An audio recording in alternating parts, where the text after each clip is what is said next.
नमस्कार दोस्तों, मैं सक्सेस कोच प्रियंका आपका स्वागत करती हूं और उम्मीद करती हूं कि आप इस सीरीज़ को एंजॉय कर रहे होंगे। ये जो सीरीज़ मैंने चलाई हुई है, इसका सिर्फ एक ही मकसद है कि हम जिन उलझनों में उलझे हुए हैं, दिन और रात बस कहीं जाना चाहते हैं, कहीं पहुंचना चाहते हैं, तो कम से कम ये तो समझें कि आखिरकार हम चाहते क्या है और अपनी ज़िंदगी में हम क्या पाना चाहते हैं। और आप अगर ध्यान दे रहे हो तो मैं बार बार चाहते शब्द दोहरा रही हूँ।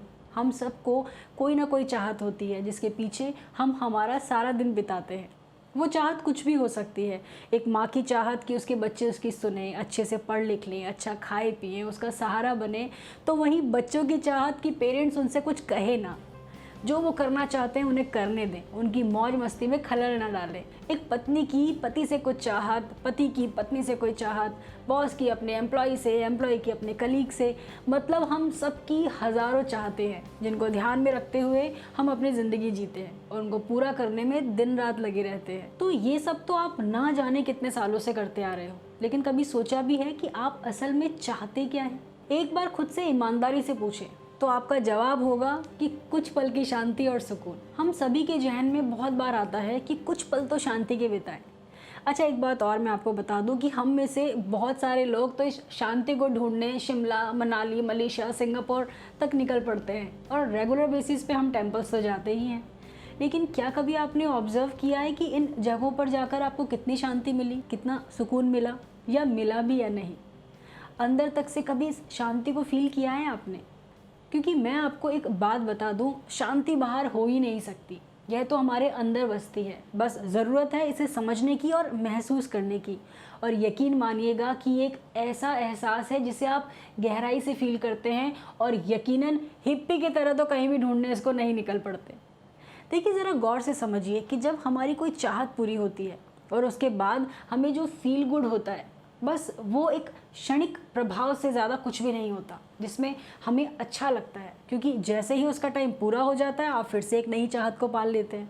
क्योंकि हमारा मन सिर्फ और सिर्फ अच्छा फील करना चाहता है और हर वक्त वो यही सोचता है कि हमारे साथ सब कुछ अच्छा हो और कुछ भी बुरा ना हो।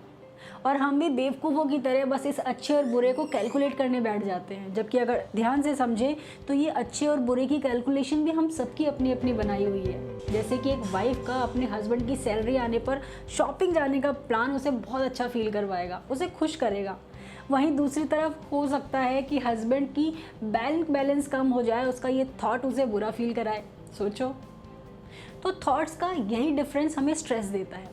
जैसा कि लास्ट वीडियो में जो मैंने आपको कहा था कि अपने लिए कम से कम 5 मिनट ज़रूर निकालें, तो वो सिर्फ इसलिए ही कि इस तरह 5 मिनट निकालकर और सिर्फ खुद पे ध्यान देकर, खुद की पीस, खुद की शांति को ध्यान में रखते हुए सारे अच्छे बुरे थॉट्स के जाल से बाहर निकलकर उस शांति को, उस पीस को महसूस करें जो आपके अंदर है। और वह सिर्फ आपके अंदर ही हो सकती है, वो कहीं भी और नहीं हो सकती। दूसरा, किसी से बात करते वक्त थोड़ा गैप लें। यह आपको कुछ भी फालतू बोलने से बचाएगा और आपके शब्दों के प्रति जागरूकता को बढ़ाएगा। अब अगर आप कोई भी बात को इस वीडियो में जो आपको बताई जा रही है उस पर ध्यान नहीं देंगे, तो हो सकता है कि ये सिर्फ आपके लिए एक एंटरटेनमेंट की सेशन रह जाए और आप इन्हें भी बस सुनकर खुद को अच्छा फील कराएं। मेरी आप सबसे बस यही रिक्वेस्ट है कि आप इन सब बातों को रोज़ाना स्टेप बाय स्टेप अपने लाइफ में लगाएं और इनसे होने वाले फ़ायदों को उठाएं। क्योंकि ये कोई ऐसे रैंडमली उठाए हुए टॉपिक नहीं है, ये स्टेप बाय स्टेप आपको फॉलो करने हैं और कैसे फॉलो करने हैं ये सब आपको विस्तार पूर्वक मैं बता रही हूँ, तो इसका फ़ायदा उठाएं। और जब भी आप मेडिटेशन में हो और आपको विचार घेर ले, उस समय कुछ भी ऐसा याद आ जाए जिससे आपको दुख होता हो, परेशानी होती हो, तो उससे बिल्कुल भी ना घबराएं। क्योंकि अक्सर ऐसा देखा गया है कि ऐसे में लोग परेशान हो जाते हैं और फिर ये बोलकर कि अच्छा नहीं लग रहा, मेडिटेशन करना छोड़ देते हैं।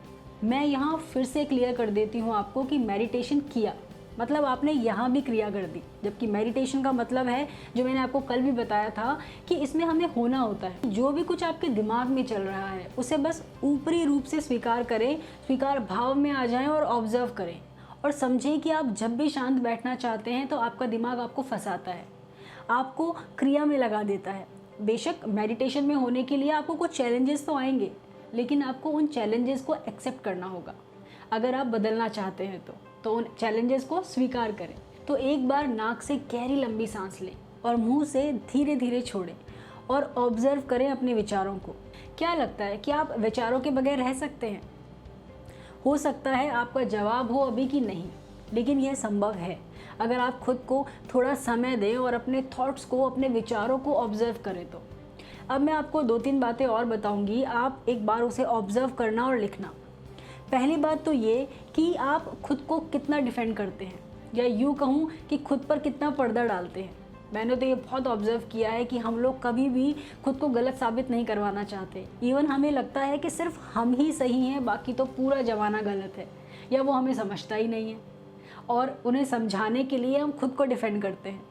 जब हम किसी सिचुएशन या कॉन्वर्सेशन में होते हैं तो हम अपने पॉइंट्स को दूसरे पर लादने की पूरी कोशिश करते हैं और खुद को डिफेंड करते हैं कि मैं सही हूँ, जो मैंने किया वही सही है। हम लोग अपने को डिफेंड करने के लिए तरह तरह के एग्जाम्पल्स भी देते हैं और खुद का बचाव करते हैं। तो आप आज एक सिचुएशन को याद करें, पहले अपनी लाइफ की वो घटना जो आपके साथ पास्ट में हुई, कि आपको लगता है कि आपने उसमें खुद का बचाव किया और सामने वाले की गलती निकालने की कोशिश की।